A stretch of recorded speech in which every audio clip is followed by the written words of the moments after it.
Oke, saya lanjutkan lagi supaya nggak terlalu tadi kepanjangan postingan, pasti nggak bisa masuk, susah ya. Sekarang tentang khusus yaitu age consciousness, 8 kesadaran ya. Langsung ya, tadi kan skanda itu kan ada mata, telinga, ada hidung ya, ada sang lidah, ada body and mind. Itu namanya six consciousness ya, atau mano consciousness. Nah, dan yang form ya kan mata melihat bentuk ya, ears melihat sounds, bukan melihat, mendengar sounds, noise, smell ya. Kalau sang kan jadi taste ya, body sentuhan ya, dan mind itu menyangkut segala hal yang dalam kurungnya dharma ya. Nah, itu masuk manas consciousness, yaitu yang ketujuh, kesadaran ketujuh, yaitu secara simpel kayak pengetahuan pikiran lah ya. Itu biasanya di concern dalam Zen Buddhism atau yoga. Bahkan dan kesadaran ke-8 itu alaya consciousness ya, the age consciousness. Nah, kita lihat sekilas ya gambaran. Nah, ini referensi lain yang saya tambahkan untuk coba variasi tentang 8 kesadaran. Manas wijnana atau manas winyana itu pengetahuan pikiran ya. Yang ketujuh dari 8 kesadaran yang diajarkan biasanya di dalam Zen Buddhism atau yoga lah. Kesadaran yang lebih tinggi atau kesadaran intuitif ya, yang satu sisi mungkin istilahnya melokalisasi pengalaman melalui pemikiran. Di sisi lain dia bisa menguniversalkan pengalaman melalui intuitif pikiran ya. Nah, yang punya pikiran universal alaya wisnyana ya. Nah, jadi manas winyana tidak dapat disamakan dengan mano wisyana. Nah, merupakan kesadaran yang keenam kan, yang hidung, mata, tambah pikiran itu yang katakanlah 6 ya. Menurut Bhikkhu Bodhi ya, dalam komentar Palinya ya, Pancaskanda itu ya Pancaskanda itu ya istilahnya ada digunakan istilah konanik ya, menggunakan istilah winyana ya, winya ya, ada mano, ada cita ya. Nah, winyana itu mengacu pada kesadaran melalui landasan indria internal tertentu ya, mungkin bisa lewat mata, telinga, hidung, lidah, tubuh, atau pikiran. So, ada 6 jenis ya winyana ya, yang merupakan dasar bagi kesinambungan pribadi di dalam dan di sepanjang kehidupan manusia ya. Nah, terus ada manas. Manas itu merujuk istilahnya tindakan mental lah ya, kama lah, yang bertentangan dengan tindakan yang bersifat fisik atau verbal. Ini juga merupakan landasan indria internal ke-6 ayatana, yaitu landasan pikiran ya. Nah, terus sense atau sense mental lah, yang memahami dhamma ya, serta informasi indera dari landasan indera fisik gitu. Nah, kan mata lihat bentuk misalnya, terkonsep pikiran masuk ke perasaan like dislike, ya, berproses terus. Nah, tapi menurut Daisetsu Taro Suzuki, dia menggunakan manas daripada manas winyana untuk kesadaran ketujuh.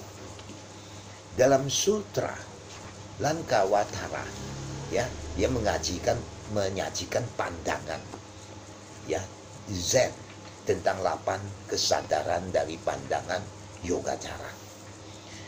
So, analisis pikiran, yaitu dalam klasifikasi Vichana, ya, makanya ini sangat perlu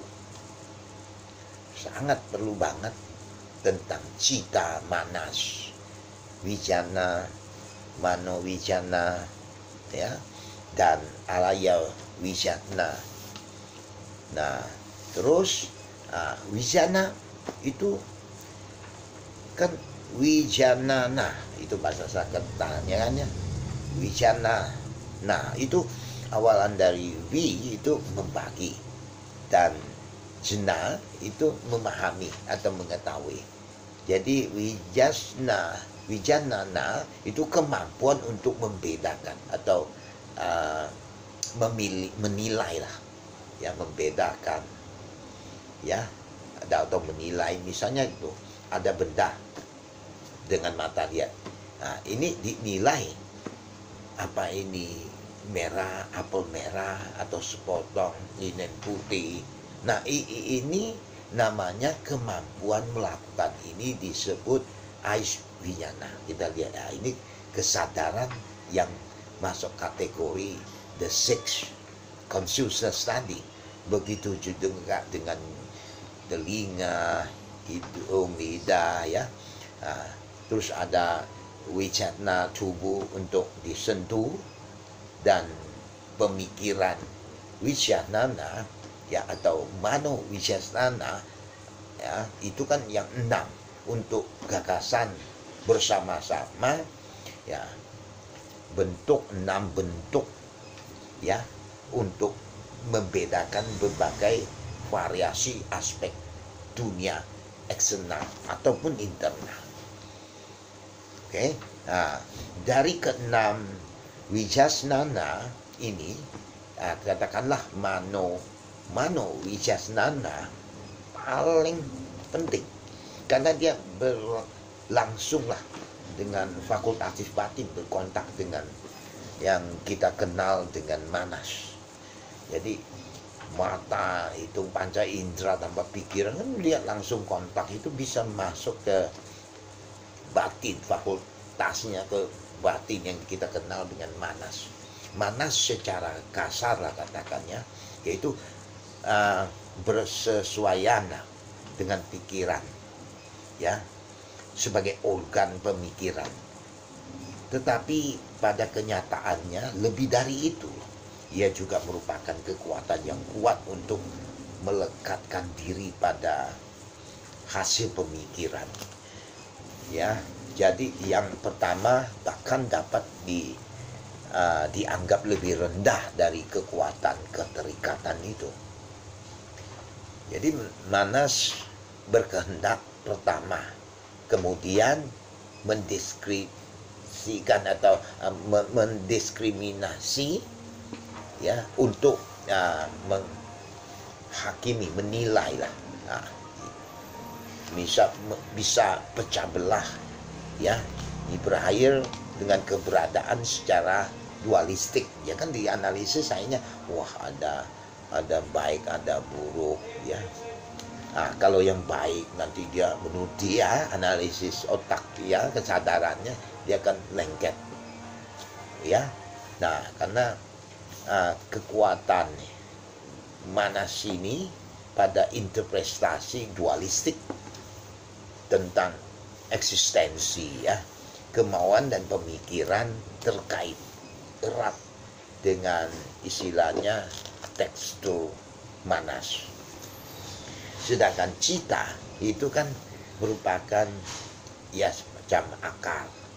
rules ya, untuk berpikir atau memupuk, mengatur ya, secara berurutan. Jadi cita kayak semacam gudang di mana benih semua pikiran perbuatan dikumpulkan, disimpan. Jadi cita itu bisa berarti ganda, bisa umum, spesifik. Kalau umum itu pikiran, pembinaan, gagasan ya, termasuk aktivitas manas dan manowijasnana dan juga wijanana. Untuk arti khusus dari cita itu alaya, wijanana dalam aspek relatifnya, dan dapat dibedakan dari semua fakultas mental lainnya. Jadi kalau hanya dari menggunakan bentuk cita ya, matra hanya pikiran dan masih peroleh konotasi lain. Ya, cita muncul dalam arti setinggi mungkin karena bukan sekedar batasi ya, membatasi atau yang intelek atau persepsi sebagai fungsi kesadaran, dapat diidentifikasi dengan alaya dan aspek absolutnya. Ya, jadi kalau alaya wijanana itu alaya dan wijasnana. Alaya itu ya ibaratnya kayak toko atau tempat simpan barang untuk digunakan di masa depan ya, dari gudang untuk nyimpannya. Nah, ya kalau cita sebagai fakultas kumulatif dengan demikian diidentifikasi dengan alaya wijasnana. Sebenarnya alaya bukan wijasnana, tak memiliki kekuatan cerdas di dalamnya ya. Jadi itu tanpa pandang dulu, dia tidak bisa istilahnya hanya menampung semua bentuk-bentuk hal apapun ya, katakanlah karena apapun positifnya ditampung melalui saluran wijasnana. Jadi alaya sangat netral, acu tak acu, dan tak menawarkan untuk memberikan penilaian, hanya gudang pasif. Mau dituang positif, terima positif, negatif, maka itu disuruh yang positif supaya tertanam yang positif. Itu akhirnya hasil pun positif ya. Demikian sekilas. Thank you.